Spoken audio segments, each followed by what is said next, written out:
छांव वाली औरत उत्तराखंड के एक छोटे से गांव सतताल में एक पुराना उजाड़ बंगला था जिसे लोग छांव वाला बंगला कहते थे। गांव के लोग कहते थे कि वहां एक औरत की आत्मा भटकती है जो सिर्फ शाम के वक्त छांव में दिखाई देती है। वो औरत सफेद साड़ी में होती थी, लेकिन उसका चेहरा कभी किसी ने नहीं देखा, क्योंकि जिसने देखा वो जिंदा नहीं बचा। गांव का एक लड़का अर्णव, जो शहर से लौटा था, इन बातों को अंधविश्वास मानता था। उसे यकीन नहीं था कि आत्माएं वाकई होती हैं।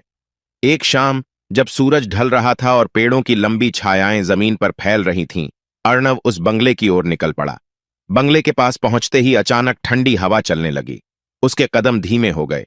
जैसे ही वो पुराने लोहे के गेट से अंदर घुसा, उसे एक धीमी सी सरसराहट सुनाई दी। अर्णव! किसी ने उसके नाम से पुकारा। वो चौंक गया। कौन? उसने कांपती आवाज में पूछा। अचानक उसे एक पेड़ के नीचे एक छाया दिखाई दी, एक औरत की। वो धीरे धीरे उसकी ओर बढ़ रही थी। तुमने मेरी छांव में कदम क्यों रखा? वो आवाज अब और पास आ गई थी। अर्णव पीछे मुड़कर भागना चाहता था, लेकिन उसके पैर जैसे जमीन से चिपक गए थे। औरत अब बिल्कुल सामने थी। चेहरा आज भी धुंध में छिपा हुआ, लेकिन उसकी आंखें बिल्कुल काली थीं। अब तुम भी यहीं रहोगे, मेरी छांव में?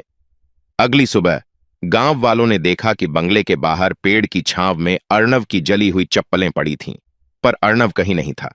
कहते हैं, अब वो औरत हर शाम दो छायाओं के साथ दिखती है, एक उसकी और दूसरी अर्णव की।